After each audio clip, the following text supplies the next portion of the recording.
ಮೈಸೂರಿನ ಚಲವಾಂಬ ಆಸ್ಪತ್ರೆಯಲ್ಲಿ ಶಿಶು ಮರಣ ಮೃತ್ಯು ಕೂಪ. ಸಿಎಂ ಸಿದ್ದರಾಮಯ್ಯ ತವರು ಜಿಲ್ಲೆಯಲ್ಲೇ ನಡುಕ ಹುಟ್ಟಿಸುವ ಘಟನೆ.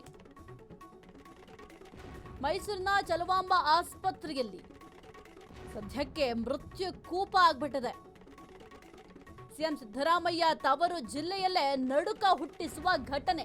ಈ ವರ್ಷದ ಕೇವಲ 3 ತಿಂಗಳಲ್ಲಿ 110 ಮಕ್ಕಳು ಬಲಿಯಾಗಿದ್ದಾರೆ. ಕಳೆದ ವರ್ಷ 11.8ರಷ್ಟಿದ್ದ ಮರಣ ಪ್ರಮಾಣ ಮುಂದುವರಿಕೆ ಆಗಿದೆ. ಕಳೆದ ವರ್ಷ ಇದೇ ಆಸ್ಪತ್ರೆಯಲ್ಲಿ 3721 ಶಿಶುಗಳ ಜನನ ಆಗಿದೆ. ಇದರಲ್ಲಿ 441 ಶಿಶುಗಳು ಸಾವನ್ನಪ್ಪಿದೆ ಅಂತ ವರದಿಗಳು ಹೇಳ್ತಾ ಇದೆ. ರಕ್ತಹೀನತೆ, ಅಪೌಷ್ಟಿಕತೆ ಮತ್ತು ಅವಧಿ ಪೂರ್ವ ಜನನವೇ ಮುಳುವಾಯ್ತಾ? ಹಾಗಾದ್ರೆ ಸಕಲ ಸೌಲಭ್ಯವಿದ್ರು ಮೈಸೂರಿನಲ್ಲಿ ಮರಣ ಪ್ರಮಾಣ ತೆಗೆದಿದ್ದಕ್ಕೆ ಆಕ್ರೋಶ ಕೂಡ ವ್ಯಕ್ತವಾಗ್ತಾ ಇದೆ. ಸಾರ್ವಜನಿಕರಿಂದ ಸಾವುಗಳ ಬಗ್ಗೆ ಉನ್ನತ ಮಟ್ಟದ ತನಿಖೆಗೆ ಆಗ್ರಹ. ಇನ್ನು ಆಸ್ಪತ್ರೆಗೆ ಭೇಟಿ ನೀಡಿ ಕಠಿಣ ಕ್ರಮಕ್ಕೆ ಈಗ ಸೂಚಿಸಿದ್ದಾರೆ ಸಂಸದ ಯದುವೀರ್ ಒಡೆಯರ್ ಅವರು.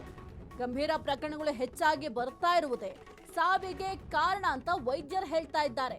ಮೈಸೂರಿನ ಚಲವಾಂಬ ಆಸ್ಪತ್ರೆ ಏನಿದೆ, ಈ ಒಂದು ಆಸ್ಪತ್ರೆಯಲ್ಲಿ ಶಿಶುಗಳ ಮರಣ ಮೃತ್ಯು ಕೂಪವಾಗಿ ಮಾರ್ಪಾಡಾಗ್ತಿದ್ಯಾ ಎಂಬ ಪ್ರಶ್ನೆ ಮೂಡ್ತಾ ಇದೆ. ಯಾಕೆಂತಂದ್ರೆ ಕಳೆದ ವರ್ಷ ಇದೇ ಆಸ್ಪತ್ರೆಯಲ್ಲಿ 3721 ಶಿಶುಗಳ ಜನನ ಆಗಿತ್ತು. ಇದರಲ್ಲಿ 441 ಶಿಶುಗಳು ಸಾವನ್ನಪ್ಪಿದೆ ಅಂತ ವರದಿ ಹೇಳ್ತಾ ಇದೆ. ಮುಖ್ಯಮಂತ್ರಿಗಳ ತವರು ಜಿಲ್ಲೆಯಲ್ಲೇ ಅಪೌಷ್ಟಿಕತೆಯಾದ್ರೆ ಏನ್ ಗತಿ? ಪೌಷ್ಟಿಕ ಆಹಾರ ಯೋಜನೆಗಳು ಕೇವಲ ಜಾಹೀರಾತಿಗಷ್ಟೇ ಸೀಮಿತಾನ? ಹಾಗಾದ್ರೆ 5 ಜಿಲ್ಲೆಗಳ ಬಡವರ ಪಾಲಿನ ಆಶಾ ಕಿರಣವೀಗ ಆತಂಕದ ಕೇಂದ್ರ. ಸಿಎಂ ತವರು ನೆಲದಲ್ಲಿ ಬಡ ಹೆಣ್ಣು ಮಕ್ಕಳ ರಕ್ತಹೀನತೆಗೆ ಮದ್ದಿಲ್ವೇ? ಹಾಗಾದ್ರೆ ಆಸ್ಪತ್ರೆಯಲ್ಲಿ ವೆಂಟಿಲೇಟರ್ಗಳ ಕೊರತೆಯೇ ಇದಕ್ಕೆ ಕಾರಣ ಆಯ್ತಾ?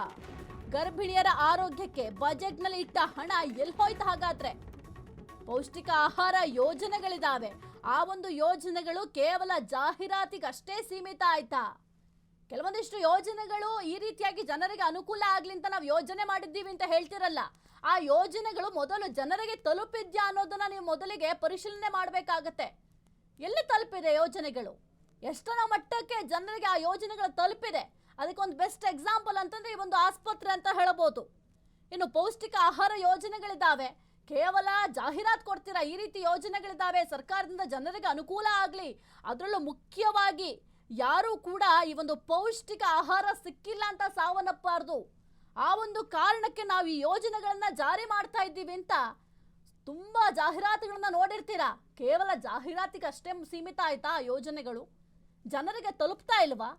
ಸಿಎಂ ತವರು ನೆಲದಲ್ಲಿ ಬಡ ಹೆಣ್ಣು ಮಕ್ಕಳು ರಕ್ತಹೀನತೆಯಿಂದ ಒದ್ದಾಡ್ತಾ ಇದ್ದಾರೆ. ಈಗ ಬಾಣಂತಿಯರು ಇರ್ತಾರೆ, ಅವ್ರಿಗೂ ಅಟ್ಲೀಸ್ಟ್ ಕೆಲವೊಂದಿಷ್ಟು ಫೆಸಿಲಿಟೀಸ್ ಬೇಕಾಗುತ್ತೆ. ಅಥವಾ ಗರ್ಭಿಣಿಯರು ಇರ್ತಾರೆ, ಗರ್ಭಿಣಿ ಹೆಣ್ಣು ಮಕ್ಕಳಿಗೆ ಈಗ ಆಪರೇಷನ್ ಸಂದರ್ಭದಲ್ಲಿ ರಕ್ತದ ಅವಶ್ಯಕತೆ ಇರುತ್ತೆ. ಆದರೆ ರಕ್ತಹೀನತೆ ಅಂತಂದ್ರೆ ಅಲ್ಲಿರುವ ಹೆಣ್ಣು ಮಕ್ಕಳ ಪರಿಸ್ಥಿತಿ ಏನಾಗಬೇಕು? ಆಸ್ಪತ್ರೆಗಳಿಗೆ ಯಾವ ಸಂದರ್ಭದಲ್ಲಿ ಹೋಗ್ತಾರೆ ಅಂತ ಅಂದ್ರೆ, ಅದರಲ್ಲೂ ಮುಖ್ಯವಾಗಿ ಸರ್ಕಾರಿ ಆಸ್ಪತ್ರೆಗೆ ಹೋಗೋರು ಯಾರು ಅಂತಂದ್ರೆ ಬಡವರು. ಬಡವರಿಗೋಸ್ಕರ ನಿರ್ಮಾಣ ಆಗಿರುವಂತಹ ಆಸ್ಪತ್ರೆಗಳಿದ್ದಾವೆ. ಆದ್ರೆ ಈ ಆಸ್ಪತ್ರೆಗಳು ಹೆಸರಿಗೆ ಮಾತ್ರ ಆಸ್ಪತ್ರೆಗಳಷ್ಟೇ. ಜನರಿಗೆ ಏನೆಲ್ಲ ಸೇರಬೇಕು ಅದ್ಯಾವುದು ಕೂಡ ಜನರಿಗೆ ತಲುಪ್ತಾ ಇಲ್ಲ. ಈ ಕುರಿತು ಹೆಚ್ಚಿನ ಮಾಹಿತಿ ನೀಡ್ತಾರೆ ನಮ್ಮ ಪ್ರತಿನಿಧಿ ರಾಘವೇಂದ್ರ. ಮೈಸೂರಿನ ಚಲವಾಂಬ ಆಸ್ಪತ್ರೆಯಲ್ಲಿ ಶಿಶು ಮರಣಗಳಾಗ್ತಾ ಇದೆ. ವರದಿಯಲ್ಲೇ ಹೇಳ್ತಾ ಇದೆ ಎಷ್ಟು ಪ್ರಮಾಣದಲ್ಲಿ ಮರಣಗಳಾಗ್ತಾ ಇದೆ ಅಂತ. ಕಳೆದ ವರ್ಷ 11.8ರಷ್ಟು ಮರಣ ಪ್ರಮಾಣ ಹೆಚ್ಚಾಗಿದೆ. ಇಷ್ಟೆಲ್ಲ ಆದ್ರೂ ಕೂಡ ಸರ್ಕಾರದಿಂದ ನಾವು ಆ ಯೋಜನೆ ಕೊಡ್ತಾ ಇದ್ದೀವಿ, ಈ ಯೋಜನೆ ಕೊಡ್ತಾ ಇದ್ದೀವಿ, ಜನರಿಗೆ ಅನುಕೂಲ ಆಗ್ಲಿ ಅಂತ ಹೇಳ್ತಾರೆ. ಆದ್ರೆ ಆ ಯೋಜನೆಗಳೆಲ್ಲ ಎಲ್ಲಿ ಹೋಯ್ತು ಅಂತ? ಹೌದು ಸಾಹಿತ್ಯ, ಏನು ಮೈಸೂರಿನ ಚಲವಾಂಬ ಆಸ್ಪತ್ರೆಯಲ್ಲಿ ಇತ್ತೀಚೆಗೆ ನಡೀತಾ ಇರ್ತಕ್ಕಂತ ಈ ಘಟನೆಗಳೇನಿದಾವೆ ಅದು ಬಹಳ ಆತಂಕಕ್ಕೆ ಎಡೆ ಮಾಡಿಕೊಡ್ತಾ ಇದೆ. ಯಾಕಂತಂದ್ರೆ ಶಿಶುಗಳ ಮರಣ ಪ್ರಮಾಣ ಏನಿದೆ ಅದನ್ನ ತಗ್ಗಿಸ್ಲಿಕ್ಕೆ ಸಾಕಷ್ಟು ಪ್ರಯತ್ನ ಮಾಡಿದ್ರು ಕೂಡ ಕಳೆದ ಸುಮಾರು 15 ತಿಂಗಳಿಂದ ಅದನ್ನ 551 ಮಕ್ಕಳು ಸಾವನ್ನಪ್ಪಿರ್ತಕ್ಕಂಥದ್ದು. ಏನು ಸುಮಾರು 11% 11.8ರಷ್ಟು ಮಕ್ಕಳುಗಳು ಅಂದ್ರೆ ಈ ಸಾವಿನ ಸಂಖ್ಯೆ ಕಳೆದ 15 ತಿಂಗಳಿಂದ ಇದೇ ಪ್ರಮಾಣ ಇದೆ.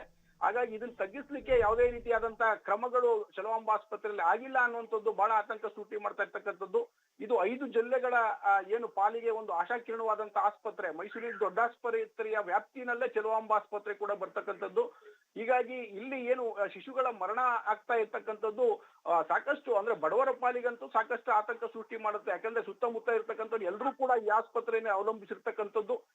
ವಿಶೇಷವಾಗಿ ಈ ಮಕ್ಕಳುಗಳ ಸಾವಿಗೆ ಕಾರಣ ಆಗಿರ್ತಕ್ಕಂಥದ್ದು ಏನು ರಕ್ತಹೀನತೆ, ಅಪೌಷ್ಟಿಕತೆ ಮತ್ತೆ ಅವಧಿ ಪೂರ್ವ ಜನನ ಕಾರಣ ಅಂತೇಳಿ ರಿಪೋರ್ಟ್ ನಲ್ಲಿ ಬರ್ತಾ ಇದೆ. ಆದ್ರೆ ಮುಖ್ಯಮಂತ್ರಿಗಳ ತವರು ಜಿಲ್ಲೆ ಇದು, ಸಿದ್ದರಾಮಯ್ಯನವ್ರ ತವರು ಜಿಲ್ಲೆನಲ್ಲೇ ಅಪೌಷ್ಟಿಕತೆಯಿಂದ ಏನು ಈ ಮಕ್ಕಳುಗಳು, ಶಿಶುಗಳು ಸಾಯ್ತಾ ಇದ್ದಾವೆ ಅಂತಂದ್ರೆ ಏನು ಗರ್ಭಿಣಿ ಸ್ತ್ರೀಯರಿಗೆ ಪೌಷ್ಟಿಕತೆಯನ್ನ ಹೆಚ್ಚಿಸ್ಲಿಕ್ಕೆ ರೂಪಿಸಿರ್ತಕ್ಕಂಥ ಯೋಜನೆಗಳು ಏನಾಗ್ತಾ ಇದ್ದಾವೆ, ಅದು ಎಲ್ಲೋಗ್ತಾ ಇದೆ, ಅಷ್ಟೊಂದು ಪ್ರಮಾಣದ ಹಣವನ್ನ ಸರ್ಕಾರ ಕೊಡ್ತಾ ಇದ್ರು ಕೂಡ ಅದು ಯೋಜನೆ ತಲುಪ್ತಾ ಇಲ್ವಾ, ಈ ರೀತಿ ಅನೇಕ ಪ್ರಶ್ನೆಗಳು ಕೂಡ ಸೃಷ್ಟಿಯಾಗ್ತವೆ. ಆದ್ರೆ ಮೈಸೂರಿನ ಏನು ದೊಡ್ಡ ಆಸ್ಪತ್ರೆ ಅಂತ ಹೇಳಿದ್ರೆ ಇದರ ಸುಧಾರಣೆಗೆ ಇತ್ತೀಚೆಗಷ್ಟೇ ಸರ್ಕಾರ 150 ಕೋಟಿ ರೂಪಾಯಿ ಅನುದಾನ ಕೊಟ್ಟು ದೊಡ್ಡ ದೊಡ್ಡ ಕಟ್ಟಡಗಳನ್ನ ನಿರ್ಮಾಣ ಮಾಡ್ತಾ ಇದೆ. ಆದ್ರೆ ಕಟ್ಟಡಗಳು ನಿರ್ಮಾಣ ಮಾಡಿದರ ಜೊತೆಗೆ ಅಲ್ಲಿಯ ಸಿಬ್ಬಂದಿಗಳ ವರ್ತನೆ ಮತ್ತೆ ವೈದ್ಯರ ಕಾರ್ಯಕ್ಷಮತೆ ಕೂಡ ಇನ್ನಷ್ಟು ಉತ್ತಮ ಆಗ್ಬೇಕಾಗ್ತದೆ. ಆ ನಿಟ್ಟಿನಲ್ಲಿ ಕೂಡ ಸರ್ಕಾರ ಗಮನ ಹರಿಸಬೇಕಾಗ್ತದೆ. ಯಾಕಂತಂದ್ರೆ ಮೈಸೂರಿಗೆ ಅತಿ ಹೆಚ್ಚು ಅಂದ್ರೆ ಎಲ್ಲರೂ ಕೂಡ ಬಡವರು, ಮಧ್ಯಮ ವರ್ಗದವರು ಅತಿ ಹೆಚ್ಚು 5 ಜಿಲ್ಲೆಗಳು, ಮೈಸೂರು, ಮಂಡ್ಯ, ಚಾಮರಾಜನಗರ, ಹಾಸನ, ಕೊಡಗು, ಈ ರೀತಿ 5 ಜಿಲ್ಲೆಗಳಿಂದ ಕೊನೆ ಕ್ಷಣದಲ್ಲಿ ಮೈಸೂರಿನ ದೊಡ್ಡ ಆಸ್ಪತ್ರೆಗೆ ಏನು ಕೇಸ್ಗಳನ್ನ ರವಾನೆ ಮಾಡ್ತಕ್ಕಂಥದ್ದು ಬಹಳ ಸರ್ವೇ ಸಾಮಾನ್ಯ ಆಗ್ಬಿಟ್ಟಿದಾವೆ.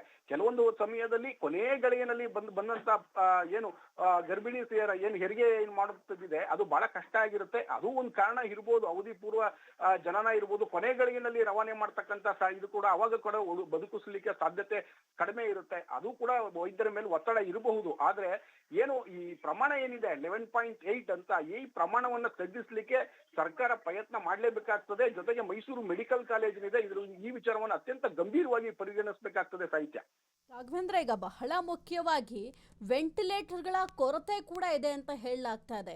ಈಗ ಸರ್ಕಾರದವರು ಗರ್ಭಿಣಿಯರ ಆರೋಗ್ಯಕ್ಕೆ ಅಂತ ಕೂಡ ಬಜೆಟ್ನಲ್ಲಿ ಹಣ ಇಟ್ಟಿದ್ದಾರೆ, ಜಿಲ್ಲಾ ಅಭಿವೃದ್ಧಿಗೂ ಕೂಡ ಹಣ ಸೀಮಿತ ಮಾಡಿರ್ತಾರೆ, ಜೊತೆಗೆ ಆಸ್ಪತ್ರೆಗಳ ಅಭಿವೃದ್ಧಿಗೂ ಅಂತ ಕೂಡ ಸ್ವಲ್ಪ ಹಣವನ್ನ ಇಟ್ಟಿರ್ತಾರೆ. ಆ ಹಣಗಳೆಲ್ಲ ಎಲ್ಲಿ ಹೋಗ್ತಾ ಇದೆ ಅಂತ?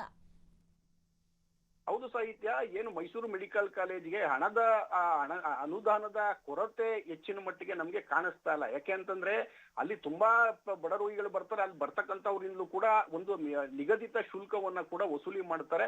ಅದೇ ರೀತಿಯ ಬೇರೆ ಬೇರೆ ಏನು ಪರೀಕ್ಷೆಗಳಿರ್ತವೆ ಎಲ್ಲಾ ಕಡೆಯಿಂದ ಶುಲ್ಕಗಳು ಕೂಡ ವಸೂಲಿ ಆಗ್ತವೆ. ಅದರ ಜೊತೆಗೆ ಸರ್ಕಾರದ ಅನುದಾನ ಏನಿದೆ ಅದು ಕೂಡ ವರ್ಷಕ್ಕೆ ಇಷ್ಟು ಅಂತೇಳಿ ಅನುದಾನ ಕೂಡ ಬರ್ತಾನೆ ಇರುತ್ತೆ. ಅನುದಾನದ ಕೊರತೆ ಏನು ಕಂಡು ಬರ್ತಾ ಇಲ್ಲ.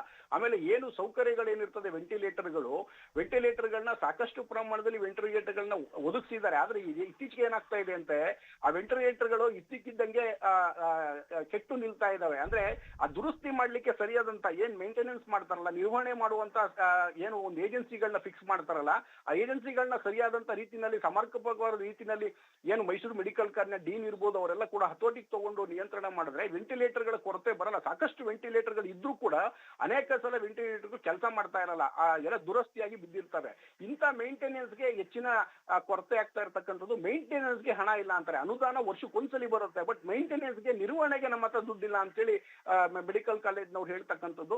ಹಾಗಾಗಿ ಸರ್ಕಾರ ಈ ತರದ ವಿಚಾರಗಳಲ್ಲಿ ಕೂಡ ಬರೀ ಸೌಕರ್ಯಗಳನ್ನ, ಬರೀ ವೆಂಟಿಲೇಟರ್ಗಳನ್ನ, ಬೇರೆ ಉಪಕರಣಗಳನ್ನ ಕೊಟ್ಟರೆ ಸಾಲದು, ಅದನ್ನ ಮೇಂಟೆನೆನ್ಸ್ಗೆ ಕೂಡ ಸರಿಯಾದಂತ ರೀತಿಯಲ್ಲಿ ನಿರ್ವಹಣೆ ಮಾಡೋದಕ್ಕೆ ಏಜೆನ್ಸಿಗಳನ್ನ ಫಿಕ್ಸ್ ಮಾಡಬೇಕು ಅನ್ನುವಂಥದ್ದು ನಮಗೆ ಕೇಳಿ ಬರ್ತಾ ಇರ್ತಕ್ಕಂಥ ವಿಚಾರ. ಸಾಹಿತ್ಯ ಓಕೆ, ಥ್ಯಾಂಕ್ ಯು ರಾಘವೇಂದ್ರ ನಿಮ್ಮೆಲ್ಲ ಮಾಹಿತಿಗಾಗಿ.